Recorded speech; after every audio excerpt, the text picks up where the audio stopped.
Welcome, beautiful Paris Saint-Germain family. Are Manchester United back? Are United back? Are United back? Are United back? Are Manchester United back? This is something that has been repeatedly said, basically ever since 2015, when there was like a 3-year gap of garbageness as United.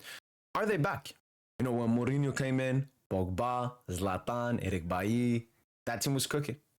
Then you had, obviously, Olebal, Bruno Fernandes, when they knocked out PSG and everything. That was a huge accomplishment for Manchester United. And they've continued to have small accomplishments here and there, but nothing big. But I've said it before. When Manchester United signed Ruben Amorim as the manager, I said this is the best managerial appointment that United have made since Jose Mourinho. Do I compare Jose Mourinho to Amorim? No. But I compare Amorim to the other managers they've gotten. They've gotten Solskjaer, who was like a molded. And then, had a cheeky time as an assistant. Everybody loved him, United legend, or I don't know if you want to call him a legend. Maybe, what's the lesser word? I don't know, club icon or something. Then they had that Ten Hag, Ragnick. It just didn't work. Despite Ten Hag, winning 2 trophies. Before that, they obviously had Van Gaal, winning the FA Cup under him. David Moyes, that was completely terrible. But this might look like the best time to be a United fan. The sun is potentially rising on you guys. Because last season was a humiliation ritual that was maybe needed. Because Amorim came in and said, I'm the man, I'm the boss, I will do what I want to do. I will not compensate, I will not change my tactics just because we're losing games. He wants to win in his own style. And yes, that got United to lose a lot of games and finish where they finished and losing the Europa League final. But sometimes you need to take steps down to be able to take steps up. You need to take an L to make it into a dub. And I think that's the position that United are in. They are on the it's a word like on the come of victory or something. Like the 1-2 steps. 1-2 steps. Because my prediction strictly for United going into next season is top six, potentially competes for top 4. That's how good I think their squad currently is. So let's take a look at it. Here is United's transfer so far. They've loaned out to Rashford, Daniel Gore, Ethan Weasley. Just a bunch of bumps. Lindelof, I don't know whose contract ended, and Eriksen as well. That's good. Both bumps. Evans retired as well. But now let's take a look at the signings. Benjamin Sesko. Look at the money they've spent as well. Benjamin Sesko.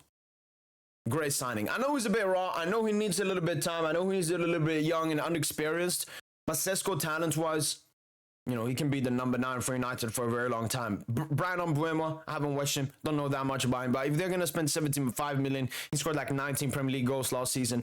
Definitely a good player to have in the squad. Cunha as well. United badly needed some on that left side. Amorim, moving on from Rashford, moving on from Garnacho, moving away from these mutants. As I've said before in my long-time Rashford video, yes, you can still victimize Rashford and Garnacho and some of these players somewhat, but they have a bad mentality. And you got to remove the bad apples, you got to remove them. That's why I rate Amorim a lot, because as a man, he knows exactly what he has to do and what he can do. You also got Diego Leon, didn't know about him. And obviously, they're still pushing for more signings. At the moment, they're trying to go for Baleba. I think they're looking for like 80 million price tag. Brighton wants up to 120. So either United will move away from Baleba or will get Baleba, which would be an insane signing. And when you add all of this to their current squad, Andre Onana in goal, competing with Altar Baymir, and they're going to sign someone else, I think a Belgian keeper, or from the Pro League, the Belgian League. You got Lenny Yoro, Madrid wanted him, PSG wanted him, they got him, like basically a generation-esque talent centre-back. Lisandro Martinez, obviously he's had some injuries here and there in his United time, but good centre-back. De Ligt can be good, Maguire can be good. I know that this youngster, he was being promoted by Amorim last season, could be interesting. Dorgu, I like him. I think he's a really good not really good, but he's a good left back. He got some backups as well. Good backups, good amount of backups. Mazraoui, Dalot, Ugarte, Casemiro.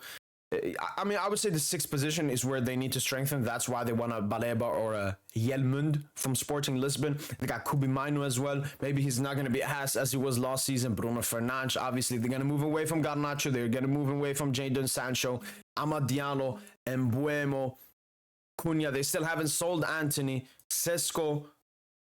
This is a good team. this is a good side. Let's actually take a look at this United side. Right in front of us right here. Like, this is a team that should be making Premier League top 6. This is a team. You can even, they will even strengthen it more. They might get an upgrade on Onana or someone else, maybe Donnarumma, cheeky, and they will get someone in for instead of Ugarte, like a Baleba there. You put Donnarumma in goal, you put Baleba there. This is a great team. Cunha, Mbuemo, Sesko, Bruno, Baleba, Dorgo, Diallo, Mazraoui, Yoro, Martinez, Onana. Obviously, you can put Dalot there. Diallo can be a backup to Mbuemo, maybe Sesko. There's so many alternatives. There should be pressure. There should be expectation on Ruben Amorim and the Manchester United players going into the season. You know, we've talked about Radcliffe being cheap and not using his money and all of that, but now he's spending. Like, I can't remember the last time United has spent this much money. I remember last window they actually spent money and got a lot of signings, but this summer is even bigger. And when you add the signings of last season, like Lenny Yoro, Mazraoui, Dorgu came in January with Cunha, Sesko, and Mbuemo, and then Bob, you get Baleba in. This is a top 6 side. This is a top 6 side. And look, for me, someone as a football fan, I want the big clubs to do well. Why? Because big clubs do well, higher competition. Higher competition means everything else becomes more valuable. If we win a Champions League at the most competitive time, it means more than when we win it in the least competitive times. And United, I mean, I have friends that are United fans. I've seen them. When someone asks them, oh, what team do you support? They say United. They feel devastated, depressed. So it would be nice to see United back. It would be nice. You know, I would much rather have United in the Champions League than Newcastle or Aston Villa. I want, the teams that we know about to represent the league. United should be representing the Premier League in the Champions League, not Spurs or Aston Villa or Newcastle. But looking at this team, this is a team that should be making top 6. And I want you guys to let me know in the comments down below, where do you think United will finish and what's your expectation? Is it top 8, top 10, top 6, top 4, top 2, top 1? Let's see in the comments down below. That's been it from my boy PSGINT, and as usual, allez, Paris.